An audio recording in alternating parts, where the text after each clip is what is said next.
The modern NFL is more pass-happy than it's ever been. In 2018 alone, 5 quarterbacks surpassed 4,500 yards and 2 eclipsed 5,000 in a huge year for the aerial attack. Teams are built to throw the ball. Philosophies have become ultra-aggressive, and the rules make chucking the football easier than ever. So why is it that one of the most significant passing records in football has stood since 1951?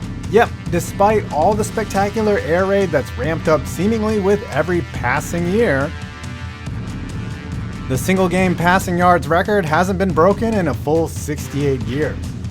And we're gonna find out why right after. Today, we're gonna get to the bottom of why this curious mark hasn't been touched. Who was it that set the record and how? Who's gotten the closest to it? And most importantly, why won't anyone break it? So, who set this illustrious mark? On September 28, 1951, the Los Angeles Rams hosted the New York Yanks in the opening game of the season before a crowd of 30,000. On one side, the Yanks' three-headed quarterback attack of John Rauch, Bob Sellery, and Bev Wallace combined for a grand total of 63 yards. On the other side, the Rams signal caller Norm Van Brocklin couldn't be reined in. The man they called the Dutchman hit on 27 of his 41 attempts to the tune of 5 touchdowns, 2 picks, and, drumroll please, 554 yards. 3 receivers went over the 100 mark, including 162 yards from Tom Fears and a 173-yard, 4-touchdown game from Crazy Legs Hirsch.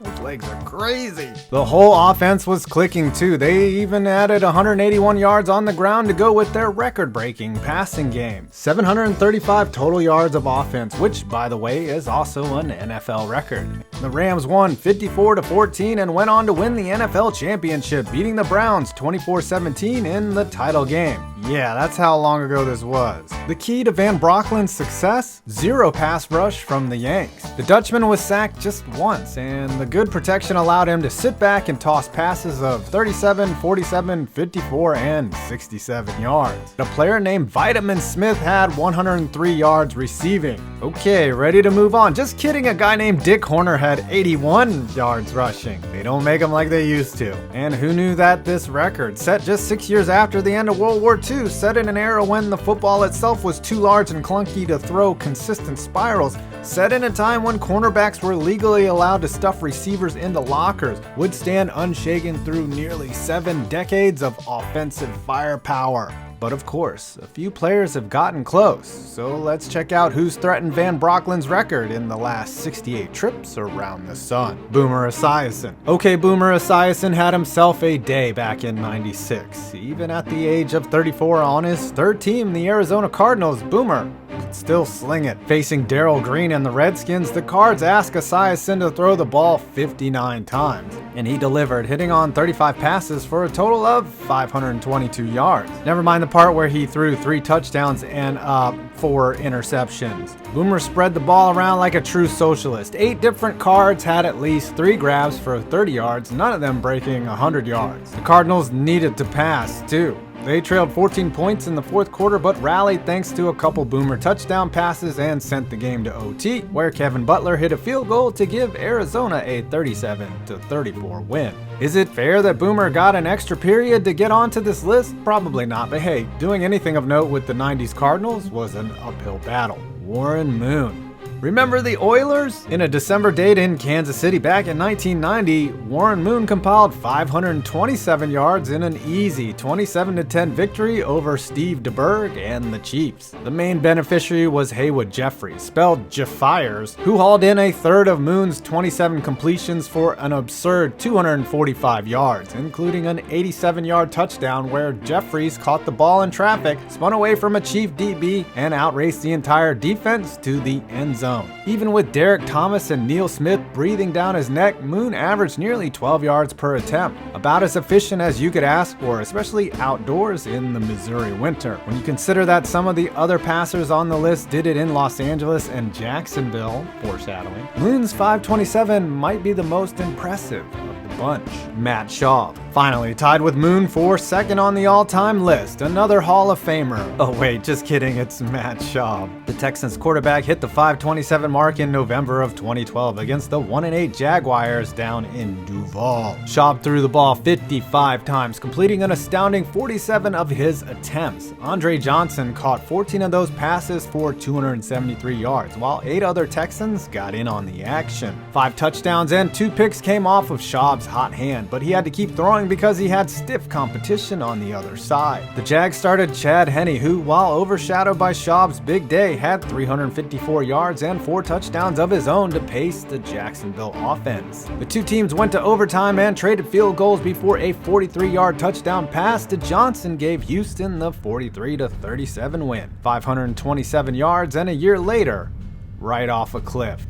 Honorable mentions. Plenty of other quarterbacks have gotten close without breaking Van Brocklin's 554. Ben Roethlisberger had 522 yards through the air to go with 6 touchdowns against the Colts in 2014. Dan Marino had 521, the most passing yards in a loss when his Dolphins ate an L in a 2-score game to the Jets in 1988. Can we stop saying that? Matt Stafford also had 521 via the pass in that famous snow game to cap the regular season in 2011, a contest best known for Aaron Rodgers' backup Matt Flynn going off with 480 yards and 6 touchdowns of his own to win the game and make the easiest $8 million in the NFL the next season to back up Russell Wilson. Why can't they break the mark? As we've seen, quarterbacks can top 500 yards, but seem to peter out around 520 at the very most. 23 quarterbacks have eclipsed 500 16 times in this millennium, but none of them have come within less than 27 yards on Van Brocklin's. How could that be? Well, consider this. To accumulate that many passing yards,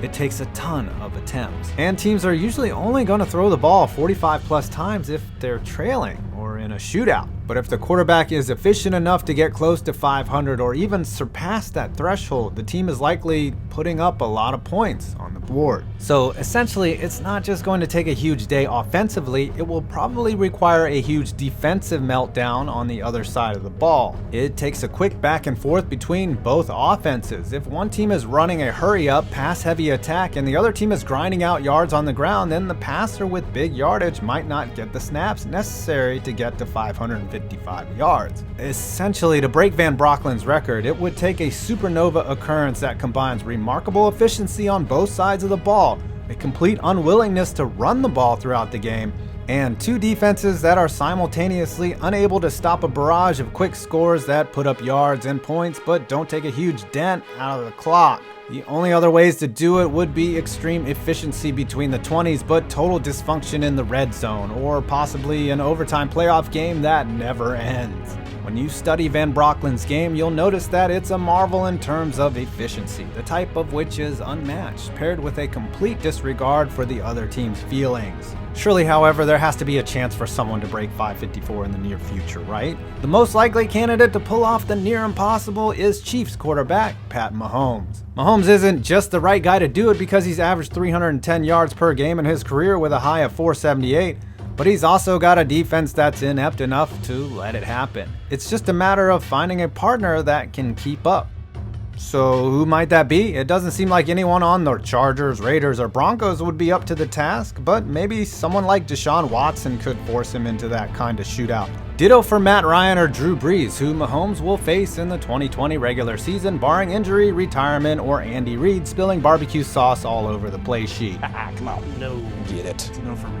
We're all mesmerized by the pass. It's the sexiest part of football. But even though the game has been skewed in favor of the pass, a record from 1951 from a guy named Norm has stood the test of time. A few noted legends like Boomer Esiason, Warren Moon, Dan Marino, and Matt Schaub have come pretty close, but they've all been a 30-yard completion away from surpassing Van Brocklin's statistical eruption.